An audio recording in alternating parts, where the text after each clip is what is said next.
며느리의 명절 해외여행, 시어머니의 마지막 선택.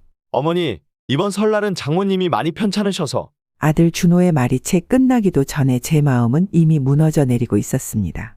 2년 전부터 매년 명절마다 듣던 변명이었으니까요. 안녕하세요.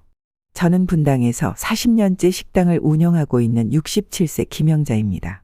남편과 사별하고 홀로 아들을 키우면서도 하루도 쉬지 않고 일했어요. 그렇게 모은 돈으로 아들이 결혼할 때 쓸 신혼집을 미리 장만했죠. 분당 신도시에 자리 잡은 32평형 아파트였어요. 5년 전 준호가 미영이라는 며느리를 데려왔을 때는 얼마나 기뻤는지 모릅니다. 대기업에 다니는 며느리의 똑똑하고 예쁜 모습에 가슴이 벅찼어요. 이제 우리 준호가 행복하게 살 수 있겠구나 하는 안도감에 밤새 잠을 이루지 못했습니다. 증여세 문제로 집을 아직 제 명의로 두고 있었지만 처음엔 그들도 이해한다고 했죠. 그러나 행복도 잠시 김영자 씨의 삶은 예상치 못한 방향으로 흘러갔습니다. 작년 여름부터 며느리의 태도가 달라지기 시작했어요. 유독 살갑게 굴더니 진명의 이야기를 자주 꺼냈습니다. 그때는 몰랐어요. 제 진심을 기만하고 제 재산을 노리는 계획이 이미 시작되었다는 걸. 그저 젊은 애들이 조금 조급한가 보다 라고 생각했습니다. 아들 부부가 또다시 장모님의 병간호를 핑계로 해외여행을 떠났습니다. 할머니, 외할머니가 아프대요. 4살 지수가 저를 꼭 안아주었어요. 가슴이 찢어질 것 같았지만 그래도 미소를 지어 보였죠. 그래, 우리 지수 할머니랑 같이 있자. 준호와 미영은 캐리어를 끌고 서둘러 나갔어요. 아픈 장모님을 위한 효도 관광이라더니 서두르는 모습이 왜 이리 들떠 보이는지. 지수를 재우고 나서 식당 일을 하는데 단골 손님이 한 말에 가슴이 철렁했어요. 아니, 영자 씨 사돈댁 어머님이 아프시다고요? 제가 어제 골프장에서 뵀는데 깔깔 웃으시면서 라운딩 도시더만. 손에 들고 있던 그릇을 떨어뜨릴 뻔했어요.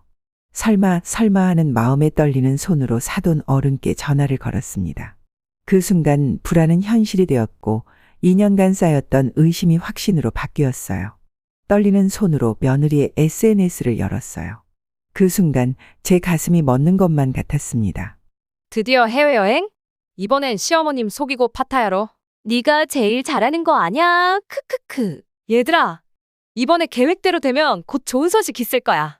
시어머니 설득해서 32평, 명의도 받고 거기 팔아서 더 좋은 데로 이사 갈 거거든. 댓글들을 읽을수록 숨이 막혀왔어요. 지금까지의 모든 거짓말, 아픈 사돈 핑계, 모든 게 계획된 것이었네요. 김영자 씨의 눈에서는 뜨거운 눈물이 흘러내렸습니다. 그동안 자신이 얼마나 순진했는지를 깨달았습니다. 가슴속에서는 분노와 배신감 그리고 깊은 상실감이 뒤엉켰습니다. 지수의 방을 들여다보니 아이가 곤히 자고 있었어요. 저를 볼모로 삼아 재산을 노리는 그들이 맡기고 간 우리 지수. 이 아이의 순수한 마음마저 이용한 거예요. 식당 카운터에 기대어 서서 지난 2년을 돌아보았어요.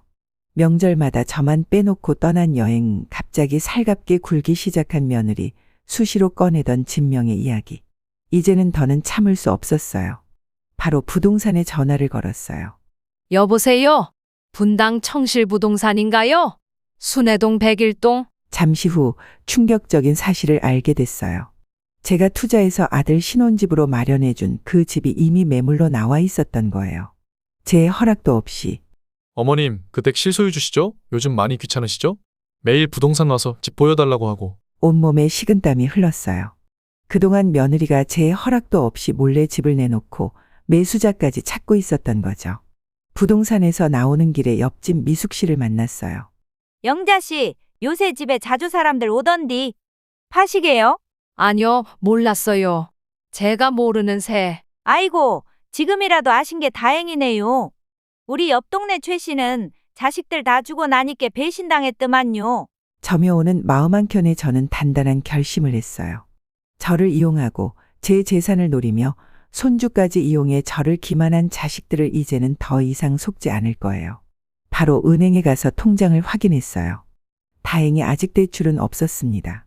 며느리가 제 도장을 이용해 무슨 짓을 했을지 모르니까요. 그리고 바로 부동산에 전화했어요. 제가 집주인입니다. 지금 당장 매물 내놓으세요.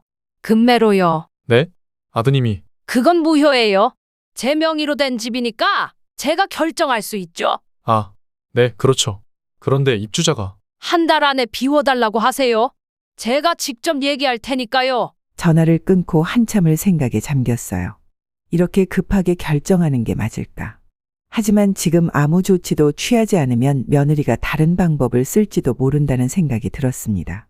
그리고 법무사 사무실을 찾아갔어요. 어르신, 현재로서는 어르신께 소유권이 있으니 매매는 가능합니다. 다만 임차인이 있는 경우 임대차 보호법에 따라 2년간의 계약 기간이 보장되어야 해요. 제 자식이에요. 증여도 안 한 상태고 제가 투자 목적으로 사둔 집인데. 아, 그러시다면 전세 계약서나 임대차 계약서는 작성하셨나요? 아니요. 그냥 신혼집으로 들어가서 살게 했어요. 그렇다면 법적으로는 무상거주에 해당됩니다. 집주인이신 어르신께서 언제든 사용을 요구하실 수 있죠. 가슴이 덜컥 내려앉았어요. 이렇게 법적으로 아들과 싸워야 한다는 게. 법무사 사무실에서 나오는 길 갑자기 다리에 힘이 풀렸어요. 길가 벤치에 앉아 깊은 한숨을 내쉬었죠. 내 아들과 법적 싸움을 해야 한다니. 문득 지수의 천진난만한 웃음이 떠올랐어요. 할머니, 사랑해요. 하며 안기던 그 모습. 이렇게 법적 다툼이 시작되면 지수는 어떻게 될까? 눈시울이 뜨거워졌어요. 하지만 지수 때문에라도 이대로는 안 되겠다는 생각이 들었어요. 거짓말로 속이고 재산을 노리는 부모 밑에서 자란다면 지수도 그렇게 자랄 텐데. 식당으로 돌아오는 길에 40년 전 일이 떠올랐어요. 남편이 갑자기 세상을 떠나고 젊은 나이에 홀로 아들을 키우며 식당을 시작했던 그때. 얼마나 많은 고난과 역경을 이겨냈나요? 그때도 이겨냈는데 이번에라고 못 이겨낼까요? 주방에서 일하면서도 마음은 복잡했어요. 가족이라는 이름으로 나를 이용하려 했던 아들. 하지만 그들이 아무리 그래도 내 삶은 내가 지켜내야 했습니다. 아무리 우리가 힘들어도 시어머님 재산은 건드리면 안 돼. 왜? 어차피 나중엔 우리 거 될 텐데. 바보야. 지금은 효부 코스프레 하는 거야. 지수 맡기면서 신뢰 쌓고. SNS에서 본 며느리와 친구들의 대화가 머릿속을 맴돌았어요. 식당 일을 하면서도 눈물이 자꾸 났습니다. 그때 단골 손님 박 씨가 들어오셨어요. 영자 씨, 무슨 일 있어요? 얼굴이 많이 안 좋아 보이네. 아니에요. 그냥. 에이, 얼마나 속상하면 이러겠어요. 말해봐요. 저도 모르게 눈물이 왈칵 쏟아졌어요. 오랫동안 단골이신 박 씨 앞에서 참았던 마음이 터져나왔습니다. 제가 뭘 그렇게 잘못했는지 집 한 채 마련해 준 게 이렇게 배신당할 일인가요? 세상에. 그래서 지수는 어쩌고? 손주 핑계대면서 제 마음 약하다는 걸 이용한 거죠. 이제는 제 재산까지. 박 씨의 따뜻한 위로에 한동안 울음이 멈추지 않았어요. 가슴 속에 묻어두었던 서러움이 본물 터지듯 쏟아져 나왔습니다. 영자 씨, 이제 결심을 하셔야죠. 자식이라고 다 내 편이 아니에요. 그래요. 이제 알겠어요. 더 이상은 안 되겠어요. 지수가 잠든 방을 바라보며 생각에 잠겼어요. 파타야에서 휴가를 즐기고 있을 아들과 며느리. 그들이 돌아오기 전에 제가 먼저 움직여야 했습니다. 휴대폰을 열어 법무사 사무실에 전화를 걸었어요. 변호사님, 제 재산을 지키고 싶어서요. 자초지종을 설명하자 변호사님이 말씀하셨어요. 어르신, 잘 오셨습니다. 우선 매매 계약은 집주인이신 어르신 허락 없이는 성립될 수 없어요. 그리고 지금 당장 하실 일이 있습니다. 네, 말씀해 주세요. 우선 현재 상황을 증거로 남기셔야 해요. SNS 내용도 캡처해 두시고, 그리고 무단으로 매물로 내놓은 것도 입증할 수 있게 준비하셔야 합니다. 그날 밤 한숨도 잘 수 없었어요. 하지만 더는 망설일 시간이 없었습니다. 다음 날 아침 가장 먼저 한 일은 며느리의 SNS 게시물을 모두 캡처하는 것이었어요. 친구들과 주고받은 댓글까지 하나하나 증거로 남겨두었습니다. 그리고 곧바로 법무사 사무실로 향했어요. 어르신, 이런 증거들이면 충분합니다. 이제 매매 절차를 진행해 보시죠. 마침 며칠 전부터 문의가 있었던 매수자가 있었답니다. 시세보다 조금 낮은 가격이었지만 빠른 매각이 필요했기에 바로 계약을 진행했어요. 일주일 후 아들과 며느리가 휴가에서 돌아왔어요. 엄마, 저희 왔어요. 지수는 잘 있었죠? 며느리의 살갑던 목소리가 이제는 가식으로만 들렸어요. 지수야, 이제 가자. 네, 할머니, 안녕히 계세요. 천진난만하게 손을 흔드는 지수를 보며 마음이 아팠지만 이제 돌이킬 수는 없었습니다. 이틀 뒤 법무사를 통해 내용 증명을 보냈어요. 어머니, 이게 무슨 소리예요? 집이 팔렸다니. 아들의 다급한 전화가 걸려왔습니다. 응, 내 집이니까 한 달 안에 나가주면 좋겠구나. 이럴 순 없어요. 우리 보고 어디로 가라는 거예요? 너희가 그동안 몰래 매수자 찾던 것처럼 나도 내 마음대로 팔 수 있는 거야. 하지만 지수도 있고. 지수 핑계 대지 마라. 너희가 얼마나 교활하게 지수까지 이용했는지 다 알아. 전화기 너머로 들리는 며느리의 울음소리가 가식적으로 들렸어요. 어머님, 저희가 잘못했어요. 한 번만 더 기회를. 이제 와서 그런 말이 통할 것 같니? SNS에 올린 글들 부동산에 몰래 매물 내놓은 거? 다 알고 있단다. 순간 전화기 너머가 조용해졌어요. 이게 무슨... 어머니, 저희가 정말 큰 잘못을 했습니다. 며느리의 목소리가 떨렸어요. 하지만 이제는 그런 연기에 넘어가지 않을 거예요. 잘못을 알았으면 한 달 안에 이사 준비해라.